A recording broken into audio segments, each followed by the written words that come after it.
Hey, what's up guys? Today I thought I'd just throw together a quick video showcasing 5 of my favorite chord shapes for progressive metal music. These are chords that I incorporate all the time in my own writing, as well as I see them all the time in songs by bands that I like. So like Intervals, Polyphia, Chords, the Helix Nebula, stuff like that. These are all like instrumental bands like that are guitar driven, and I see these chords pop up all the time. Another thing is all these chord shapes are movable up and down the fretboard. So in other words, none of them have any open strings, so I wanted to avoid chords that would just be like an A minor 9 that you can only play down in one position on the fretboard just because it has an open string. I thought it would be more useful to share chords that are movable up and down the fretboard, so you can play from any root notes. You can play like one chord from an F here, A flat, G, they just don't have any open strings, so you can move them up and down the fretboard and use them in any key you like. So I'm just gonna show you guys the chords and show you how to play it, show you some uses for it, and then I'll put in a clip of me playing the chord in the context of a song, either one that I wrote or a song that I really like. These are in no particular order. So the first one is, it's a major 7 shape. So I'm gonna play it on the root note F on the 8th fret on the A string. But you keep in mind that you can play any of these chords anywhere on the fretboard. We're gonna play 8th fret on the A string, and you're gonna wanna play that with your 3rd finger. All right, 2nd finger on the 7th fret of the D string. Pinky right on the 9th fret of the G string, and then you have 6th fret on the B string, and you're only gonna pick the 4 strings that you have fretted. And this is a great like major 7 shape. It's very simple. It has no 5th. So if we look at the notes, we have F, which is the root, A, which is the 3rd. That would be the major 7. And then we have another F at the top. So a reason why this shape is so cool is because you have this minor 2nd interval at the top. Because you have the major 7, and then immediately you have the root note again. So it adds just an extra crunch as compared to other major 7 chord shapes. And you see this chord all the time in the Helix Nebula. They love this chord. Every single song on their EP has this chord. So yeah, and again, you can move this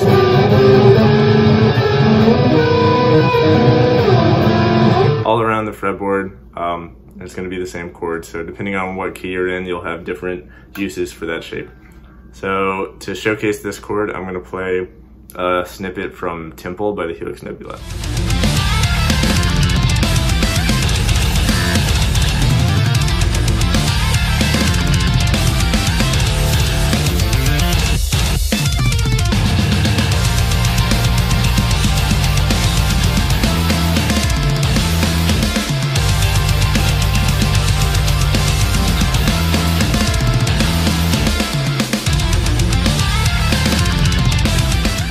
The next chord I'm going to show off is very simple. I want to get this simple one out of the way. This one's really easy, but I just thought it had to be in this video because it's just so useful, especially if you're playing a 6th string and you're trying to play in standard tuning. So that's all it is. It's just a power chord, and you might be thinking, everyone knows what a power chord is. Why would you show that off? But if you look closely, it's not a normal power chord. So I have this finger flattened and barred the first 2 strings at the top, and then the pinky comes in on the D string. So I have E, A, and D strings, and E and A are being barred by this finger, as compared to a normal power chord where it'd be like this. This one is just remove that finger and flatten it. And what that does is it makes it sound like a lower chord. So if we're playing a power chord normally like this is an F sharp power chord because the root note is F sharp here, and then C sharp, and then F sharp again. That's what a normal power chord sounds like. When we do this, it's an entirely different chord. It sounds like a B chord. So this is essentially a B power chord, but it tricks the ear into making it think it's a lower octave. And how that works is a B power chord normally would be just this B and this F sharp on the A string, but then since it sounds like a B chord now, basically we're taking the fifth, which is this F sharp, and putting it below the B. So I don't know if I'm making a whole lot of sense with this. It's kind of theory, but this would essentially be a B5 over F sharp. So the lowest note in this case is an F sharp, but it's still a B chord. So if you're not playing a 7th string and you want to make stuff sound really heavy, you can do this, and it kind of falsifies the sound of the lower string, especially if the bass is playing a lower B.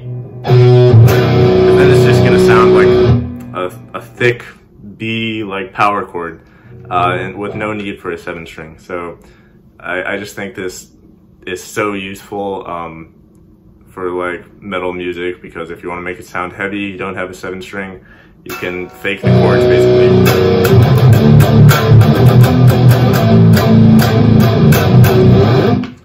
So to showcase this chord, I'm going to play one of my original songs. It's called Judgment.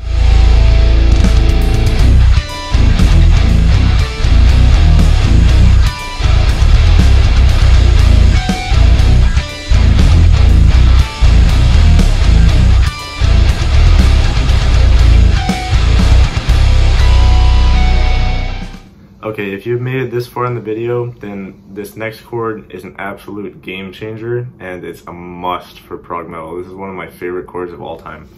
It looks like this. Another movable chord shape. Just want to drive the point home that you can use these shapes anywhere on the fretboard with any root note. But here's how you play this one. Oh, it's so beautiful. All right, so I'm playing an F sharp. From the F sharp on the 9th fret on the A string, pinky on the 12th fret of the D string, 9th fret, so you're barring this, if that makes sense. So you're playing that 9th fret of the G string with this first finger from the bar. So, oh, sorry. So that's the first 3 notes, and then you want this your second finger on the B string on the 10th fret. And then since this is barred, the high E string is also on the 9th fret. So a little bit more, I guess, complicated than the others. Oh man, I love this chord so much. And it has so many uses. So immediately, what kind of chord is this? Well, if you choose to examine it from this F sharp, then it would be something stupid. It would be like, it'd be like a minor 7, but this is a flat 13. So it's like an F sharp minor 7 flat 13. I don't choose to examine it from this note. What I do is I have the bass player play this note, so a 5th lower. So then it becomes a B chord, and it becomes just this really nice B minor 11. So, oh, and then, oh, it's so nice. So the thing about that is, obviously, unless you do some weird shit where you like play the chord and then come over and tap it, no one wants to like play that live, obviously.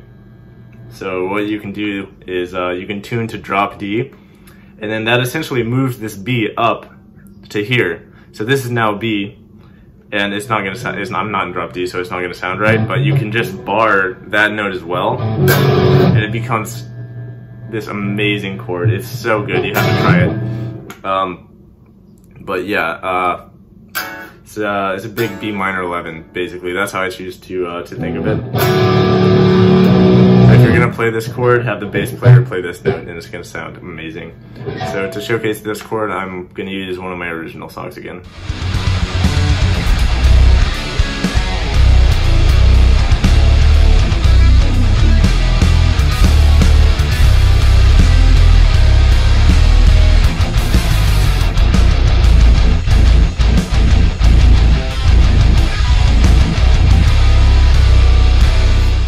Alright, so this next chord is probably the least useful out of the chords I've showed you so far, but I still love this chord. It's just not going to be super useful all the time, and there's definitely places for it. So in the song that I'm going to showcase this chord with, I used it in the chorus of one of my songs.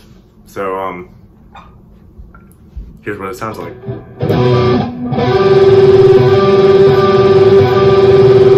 And I love chords with this minor second tension, especially when it's in the middle. There's something so nice about it. Oh yeah.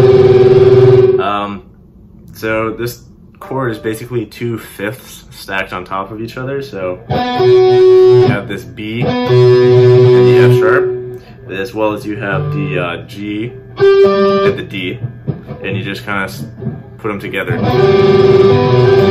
If we were to analyze this chord, it wouldn't look super pretty. It would be like another, oh man, it would be, I guess it would be a B minor 7 with a flat 13, because that tension is the flat 13. But I just think it sounds so beautiful. So here's how you play it. I'm playing, again, you can move it all around, but for this case we're playing it, this one's easier to play up on the fretboard because of the wide stretch in the fingers, but you can do it lower as well. So this is from the root note B on the 14th fret. So 14th fret on the A string, 16th fret on the D string, and then you have 12th fret on the G string. And if you're not used to this kind of stretch, then it's kind of difficult, but it's super worthwhile to get used to it because this sounds amazing. And then last but not least, you have the third finger up on the 15th fret of the B string. So.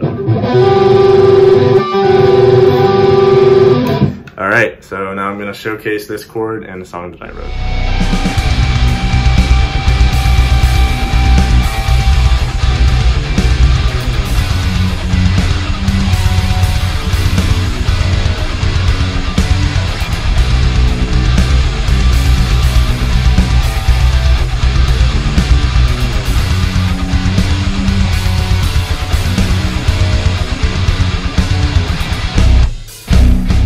Okay, so for the last chord I chose, I have this monstrosity. It looks terrible, but it sounds amazing.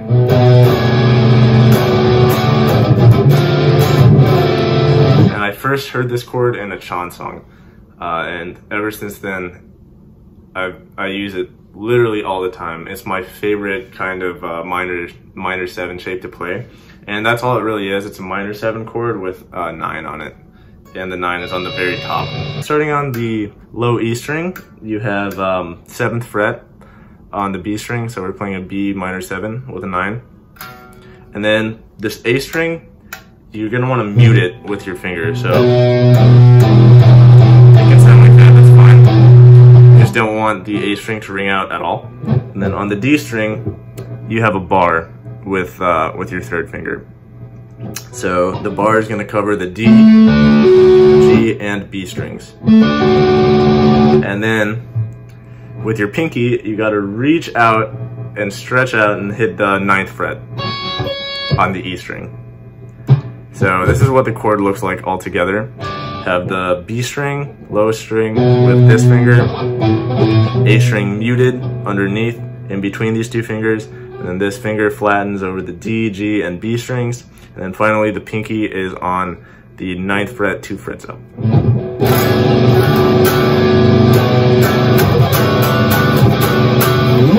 And there you go. That's an amazing way to play a minor 9 chord. It's so good. And I'm gonna showcase this chord in another song that I wrote.